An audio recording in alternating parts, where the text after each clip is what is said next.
Hello student, commerce part में आपका फिर से स्वागत है। और आज जो हमारी क्लास है वो है कॉन्ट्रैक्ट एक्ट के ऊपर।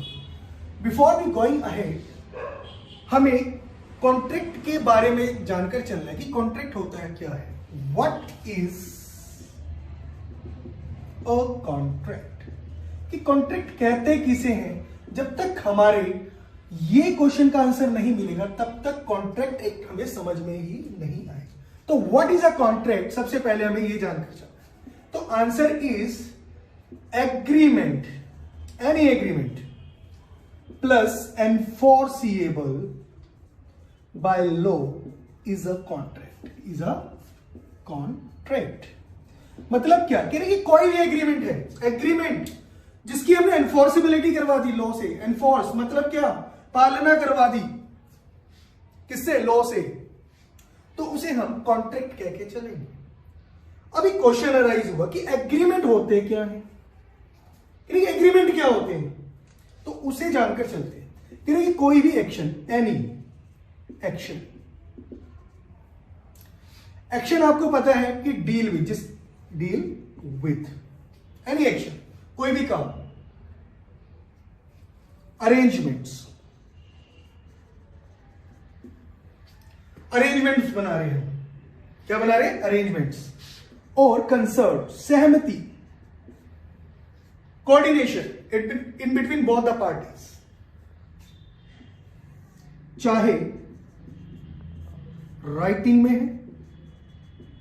अभी हम सिर्फ एग्रीमेंट की बात कर रहे हैं, किसकी बात कर रहे हैं, एग्रीमेंट की, किसकी, एग्रीमेंट की, चाहे राइटिंग में है या फिर ऑरल है,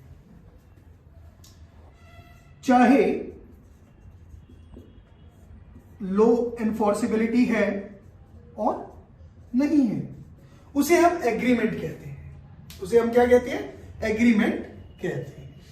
तो what is a contract, contract का मतलब क्या है, कॉन्ट्रैक्ट का मतलब है agreement plus enforceable by law is a contract. Further we define the agreement through the chart, कि एग्रीमेंट किसे कहते हैं, कि देखिए कोई भी एक्शन आपका, कोई भी काम, कोई भी अरेंजमेंट्स बना रहे हो आप, कोई भी कंसर्ट, कह रहे कि चाहे लिखित में है और चाहे बोलकर है, चाहे लिखित में है और चाहे बोलकर है, चाहे वो एनफोर्सिएबल बाय लॉ है। एनफोर्सिएबल बाय लॉ का मतलब क्या है, इसको भी हमें जानना है कि लॉ जैसा कॉन्ट्रैक्ट में लिखा हुआ है, what ever the rules regulation laid down in the Indian contract act 1872, हम उसके अकॉर्डिंग चल रहे हैं। वो क्या, तभी हम क्या कर सकते हैं, उसकी एनफोर्सिबिलिटी लॉ के अकॉर्डिंग करवा सकते हैं, या फिर नहीं है, उसे एग्रीमेंट कहते हैं। बट कॉन्ट्रैक्ट किसे कहेंगे, कह रहे कि एग्रीमेंट है, हाँ जी है, एनफोर्सिबिलिटी है, हाँ जी है, तो वो क्या बन गया, कॉन्ट्रैक्ट बन गया। समझ आ रहा है? That's all about today's topic, that is contract. I hope you enjoy the lecture, you understand it. Thank you.